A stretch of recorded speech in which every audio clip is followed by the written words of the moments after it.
Good morning, class 10th student. Today, 23 May 2020,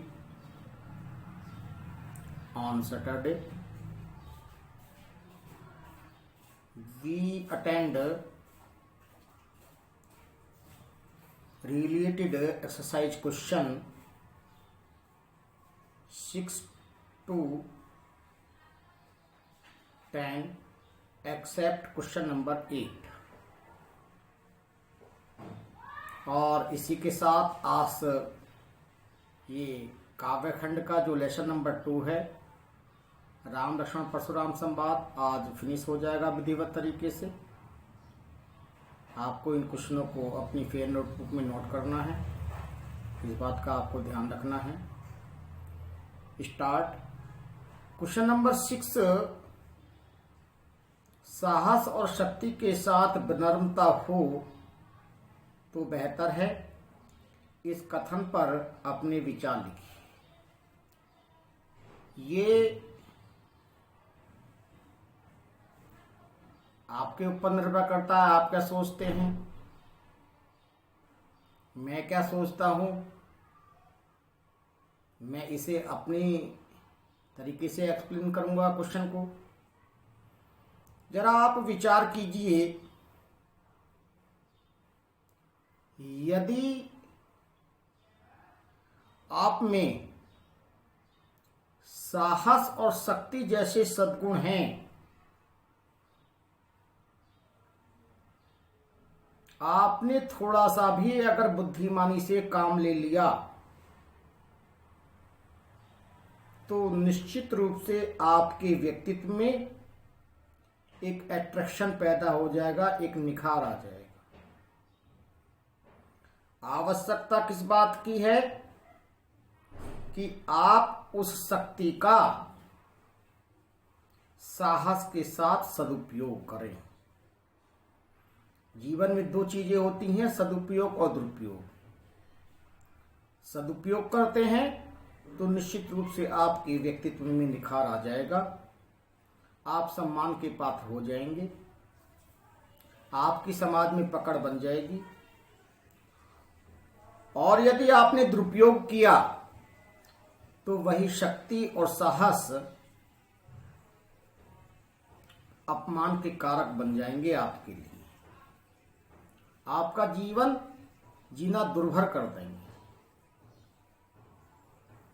आप बहुत सारी परेशानियों में पड़ जाएंगे, आपको सम्मान के स्थान पर अपमान का सामना करना पड़ेगा। बुद्धि इसलिए ईश्वर ने दी है कि हम उसका सही स्थान पर सही जगह इस्तेमाल कर सकें। बुद्धि दूसरों को प्रताड़ित करने के लिए नहीं है, शक्ति दूसरों को प्रताड़ित करने के लिए नहीं है, बल्कि दूसरों की रक्षार्थ है। परोपकार के दृष्टिकोण से आप उस शक्ति का इस्तेमाल कीजिए जीवन में, निश्चित रूप से आपको सम्मान प्राप्त होगा। देखिए, राम में साहस भी था और शक्ति भी थी, परंतु उन्होंने उसका सदैव सदुपयोग किया और समाज में एक विशिष्ट स्थान प्राप्त किया। जो त्रेता युग से लेकर के आज तक लोग बाग भगवान राम का गुणगान कर रहे हैं, केवल उन्होंने अपनी शक्ति का प्रदर्शन सही स्थान पर किया, इसलिए गुणगान कर रहे हैं। आपको धैर्य से भी काम लेना चाहिए। जहां आवश्यकता है आपको शक्ति का वहीं पर प्रदर्शन करना है। धृतराष्ट्र ने जिस समय खांडव बन दिया पांडवों के लिए और युधिष्ठिर द्रौपदी के साथ द्रोणाचार्य का आशीर्वाद लेने के लिए जाते हैं, जिस समय उन्होंने यही बात याद दिलाई थी कि हे युधिष्ठिर ध्यान रखना, क्षत्रियों की जो शक्ति होती है वो उसका प्रदर्शन तभी करते हैं जब उनके लिए जीवन में कोई मार्ग खुला ना रह जाए। ये आपको विशेष रूप से ध्यान रखना है। आज आप बच्चे हैं, कल को आप बड़े होंगे, आपके कंधों पर समाज की जिम्मेदारी आएगी, परिवार की जिम्मेदारी आएगी, तो आप इस बात का ध्यान रखें। इसके साथ नेक्स्ट क्वेश्चन है आपका, भाव स्पष्ट कीजिए। ये आपका जो शीर्षक है इसी से कुछ पंक्तियां ली हैं और पंक्तियों में भी लिए हैं दोहे। कैखंड है, बिहसी लगन बोले मृदुवानी, अहो मुनीस महा भटमानी। ये तो चौपाई है। पुनि पुनि मोही देखाव कुठारू, चहत उड़ावन फूंक पाव। तो इस कैखंड में भाव स्पष्ट करने का मतलब है कि आप ने इससे क्या शिक्षा ली है, क्या सीखा है, किस दृष्टिकोण से ये चौपाई गोस्वामी तुलसीदास ने अपने रामचरित मानस में लिखी है। इस चौपाई के माध्यम से समाज को क्या बताना चाहते। बिहसी लखन बोले मृदुवानी, अगर आपको कहीं पर पीड़ा भी हो रही है तो प्रथम स्थिति ये होनी चाहिए कि आप उस पीड़ा का इजहार क्रोध के रूप में न करके एक हंसमुख दृष्टिकोण से करें। अहो मुनीस महाभटमानी, कि हे मुनीश्वर, मैं लगातार आपसे एक हंसी के रूप में बात कर रहा हूं, आप लगातार मेरे साथ एक शत्रुवत व्यवहार कर रहे हैं। तो आपको जीवन में ध्यान रखना है कि अगर कहीं पर ऐसी स्थिति है तो आप शत्रुतापूर्ण व्यवहार को उस समय आप अपने नजदीक तक न आने दें। पुनि पुनि मोही देखाव कुठारू, चहत उड़ावन फूंक पहाड़ू। हे परशुराम जी, आप बार बार मुझे अपना परसा दिखा करके, कुल्हाड़ा दिखा करके ऐसा एहसास कराना चाहते हैं मुझे कि शायद कि जैसे फूंक मार करके विंध्याचल पर्वत अपने स्थान से हिल जाएगा। जीवन में आपके सामने भी ये समस्याएं आती हैं, आपको वहां पर साहस से काम लेना चाहिए। उस स्थिति को उस समय तक बर्दाश्त करना चाहिए कि आप बर्दाश्त की सीमा के अंतिम बिंदु पर पहुंच जाएं, क्योंकि दूसरे को ये एहसास करा दें आप कि हां, लगातार तुम्हारे द्वारा बार बार गलती की जा रही है। ये एहसास कराया था लक्ष्मण जी ने परशुराम को। खैखंड में है, इहां कुम्हड़ बतिया को नाही, जे तर्जनी देख मरि जाही। देख कुठार सरासन बाना, मैं कछु कहा सहित अभिमाना। लक्ष्मण ने फिर अपनी उदारता का परिचय दिया, गुरु के प्रति एक सम्मान का परिचय दिया, क्योंकि इस दुनिया में अगर कहीं कोई स्थान है माता पिता के बाद में गुरु को दिया गया है, इसलिए आप वहां तक, उस सीमा तक जाएं जहां तक गुरु के लिए आप सम्मान कर सकें। ये आपके लिए जरूरी है। तो लक्ष्मण ने कहा, यहाँ कुम्हड़ बतिया कोई नाई, यहाँ कोई कच्चे कुम्हार के बर्तन के समान कमजोर हृदय वाला नहीं है। जो आपकी तर्जनी उंगली को दिखा करके डर जाएगा, भयभीत हो जाएगा। आप बातों से ही पहाड़ को उड़ाना चाहते हैं, कहीं फूंक मार करके कहीं आपने पर्वत को अपने स्थान से अडिग होता देखा है? अर्थात नहीं। उसके लिए शक्ति की आवश्यकता होती है, साहस की आवश्यकता होती है। कहीं तो बोलने मात्र से काम चल जाता है और कहीं पर आपको शक्ति का प्रदर्शन भी करना पड़ता है। परंतु शक्ति का प्रदर्शन वहीं पर कीजिए जहां आपकी वाणी के द्वारा काम ना बने। प्रथम प्रयास कीजिए कि आप अपनी वाणी से अपना काम निकाल लें, दूसरे के सम्मान को कोई ठेस ना पहुंचे। शक्ति प्रदर्शन तो बात की बात है, मैंने अभी आपको युधिष्ठिर का एग्जाम्पल देकर के बताया था। द्रोणाचार्य ने उन्हें बार बार याद दिलाई थी। इसलिए पांडवों की अंत में विजय हुई, क्योंकि वो धर्म के साथ चल रहे थे। अधर्म का नाश करने के लिए अगर शक्ति का प्रदर्शन करना पड़ता है तो इसमें कोई बुराई नहीं है, ये भी मानवता है। देख कुठार सरासन बाना कि हे ऋषिवर, मैंने आपके शरीर पर धनुष बाण और परसा देख करके, तलवार देख करके कुछ अपने स्वाभिमान को सुरक्षित करने के लिए व्यंग रूपी, अहंकार रूपी वचन कहे हैं।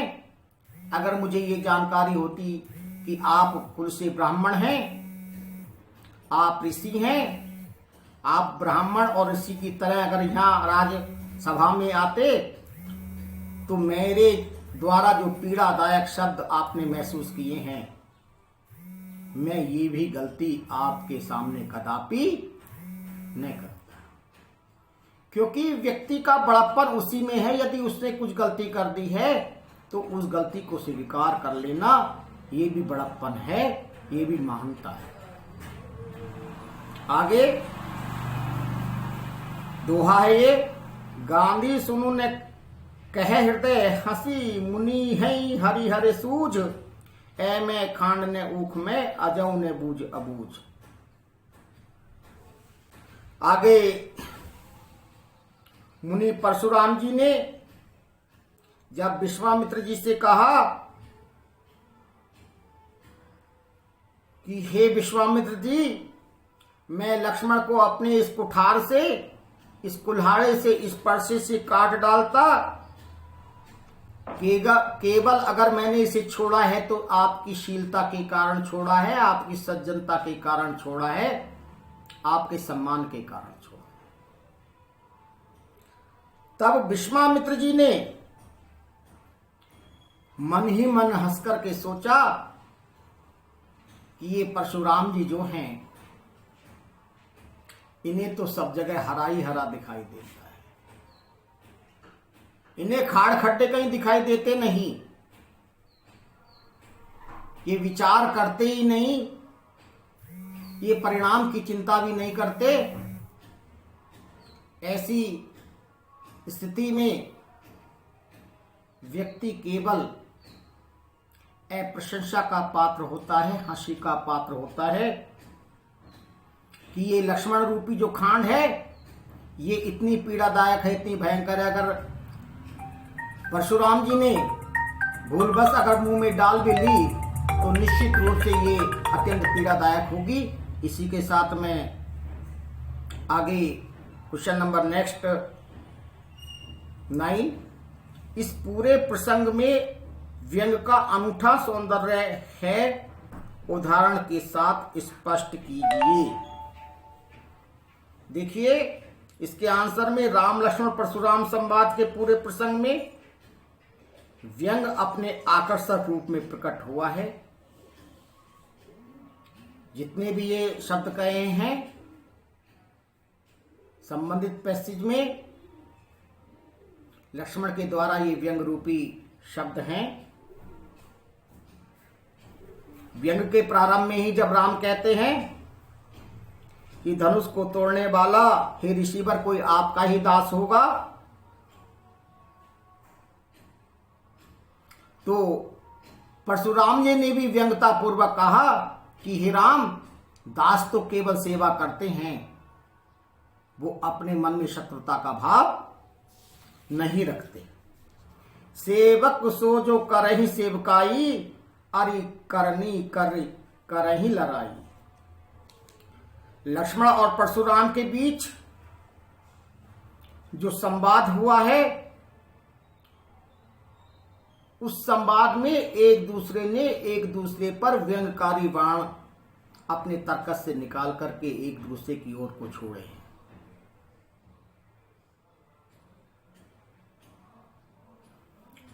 लक्ष्मण ने कहा कि हे ऋषिवर, हमारे दृष्टिकोण में तो सारे धनुष एक जैसे हैं, सारे समान हैं।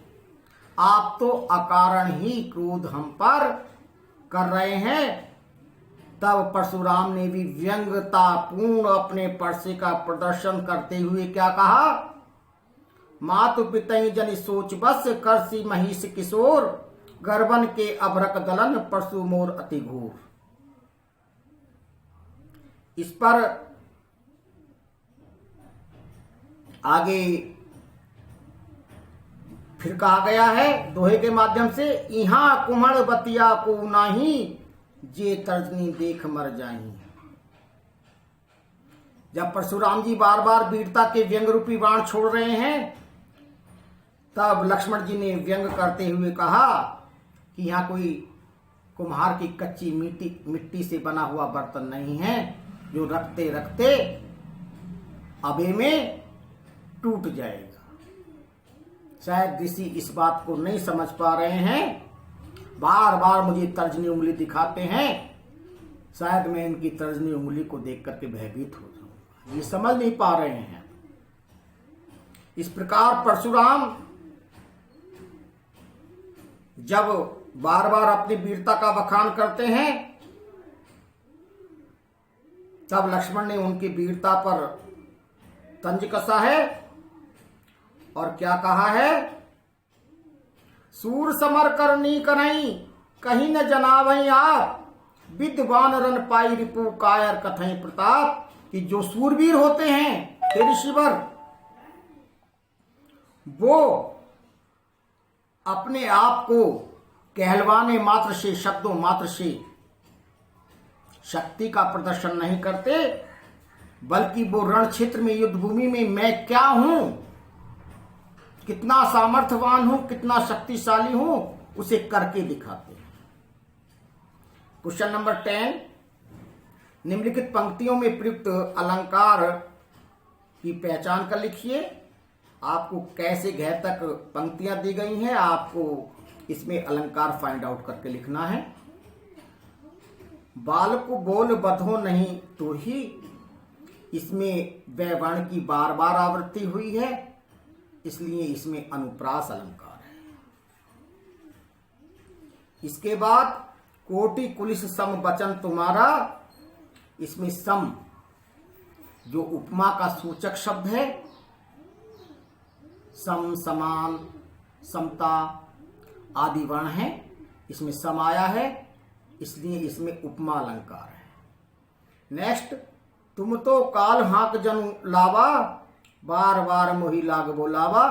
उत्प्रेक्षा अलंकार की पहचान है जनु, जानो, मानो, तानो शब्द से इसमें जनु आ गया है, तो इसमें उत्प्रेक्षा अलंकार है। घै लखन उतर आहुति सरिस, भ्रगुबर कोप कृसान, बढ़त देख जल सम बचन, बोले रघुकुल भान। इसमें सरिस शब्द भी आया है, इसमें नीचे की पंक्ति में सम शब्द भी आया है। दोनों उपमा के वाचिक वर्ड हैं, इनसे पहचान आसानी से हो जाती है, इसलिए इसमें उपमा अलंकार है। इसी के साथ मैं अपनी वाणी को विराम देता हूं। विधिवत आज वीक का अंतिम दिन जो शनिवार है 23 मई का, इस तक मैंने जो है आपके 2 लेसन नंबर 1 और 2 विधिवत काव्यखंड के पूरे कर दिए हैं। आशा करता हूं कि आपके समझ में आए होंगे और आप उसे एक क्रमबद्ध तरीके से आप उसे फिर नोटबुक में नोट करेंगे। यदि कुछ प्रॉब्लम हो तो मेरे व्यक्तिगत नंबर पर आप सॉर्ट आउट कर सकते हैं। जय हिंद, जय भारत।